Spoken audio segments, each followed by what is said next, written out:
The United States seems absolutely unwilling to let go of this Iranian oil tanker. Now, Mike Pompeo of the U.S. said that anybody who deals with this tanker will be punished by U.S. sanctions. Now, let's recap this story just so we get a better understanding of what's going on. Essentially, what happened was Iran had an oil tanker and it was going somewhere. The U.S. ordered it to be seized at Gibraltar and be held. They made an accusation that it was on its way to Syria to deliver oil in violation of EU sanctions. Of course, Iran isn't bound by EU sanctions as it's not an EU country. You see the problem here? Even if the accusation was true, which at this point we don't know if it was true or not, personally, in my opinion, I hope it was true. I hope Iran was helping the Syrian government by sending them oil. So the authorities in Gibraltar found that there was no evidence to support what the United States was claiming. So they released the tanker. One day later, the United States files a warrant to have the ship seized, claiming that it had $1 million or something on it. What that $1 million was, or what its relation to the ship was, and its possible connection to Syria or the Iranian Revolutionary Guard, which they've designated the terrorist organization, is not exactly clear. They didn't even make the accusation clear. Well, 2 days later, the Gibraltar authorities decided that they'd had enough of the U.S. false accusations, rejected their warrant, and released the ship.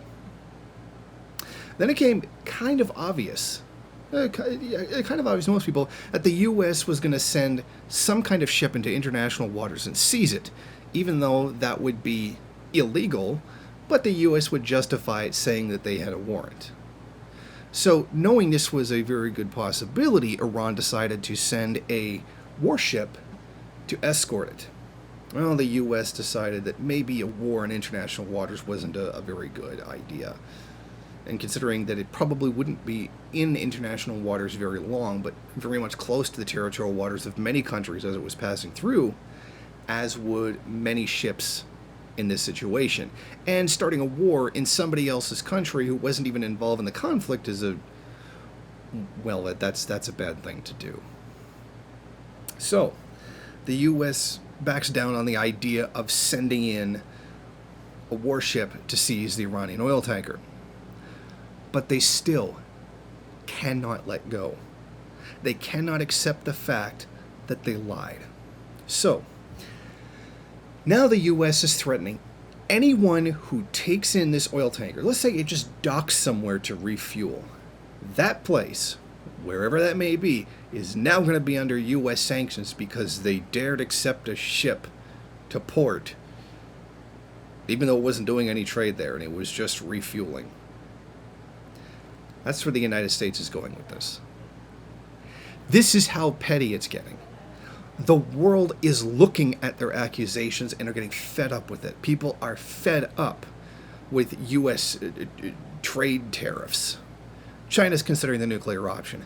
Germany basically doesn't even want the U.S. to even be involved in them anymore, as is the general public opinion. Of course, the political one being very different, but that seems to be the general idea. They're fed up with this.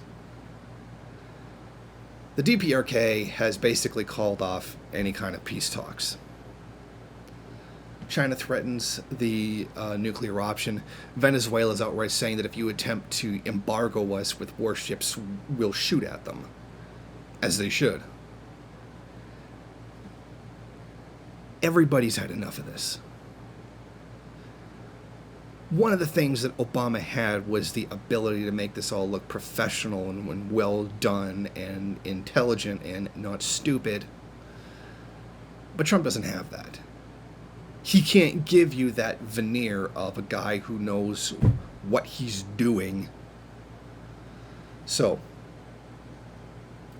this seems to be the thing now. So now the U.S. has to resort to sending in warships into the Strait of Hormuz, which is obviously going to cause an incident. The UK has agreed to go along, and even Australia has decided to send a ship as well, citing national interests. Right. Everything was fine in the Strait of Hormuz for decades. Iran was patrolling it according to international law. Everything was fine. Nobody had any complaints until now. And now the United States is brute forcing its way in with Australia and the UK, and then asking Israel to get involved as well. This is what may spark off a violent incident.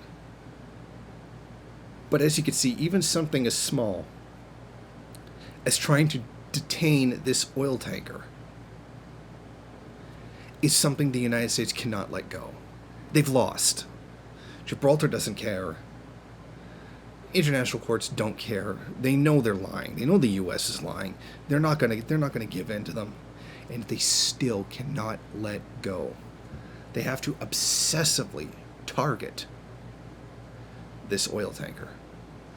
And how many, for lack of a better term, innocent people are going to get hurt along the way? How many companies in other countries who did nothing wrong are going to get sanctioned by the U.S.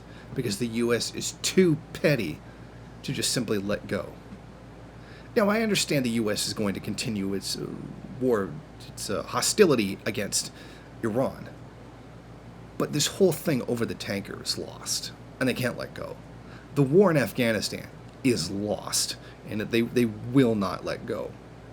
The war in Yemen is lost, and they will not let go. Along with Saudi Arabia, of course. More so Saudi Arabia than the U.S. But you know what I'm saying. These almost seem like acts of desperation to me.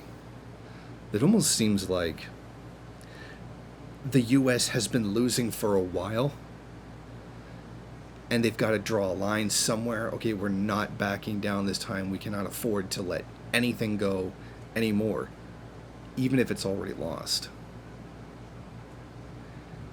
And I think that's what this is about. I think the U.S. is realizing that it's in a very bad position, and that it cannot let go for the sake of its own ego, for the sake of its own international reputation, and for the sake of its own empire. Thank you for watching. If you like this program, then please head over to my Patreon page and set up a monthly donation. It's your donations that keep this program running. Also, if you would like, please rate, comment, subscribe, and share in various social media.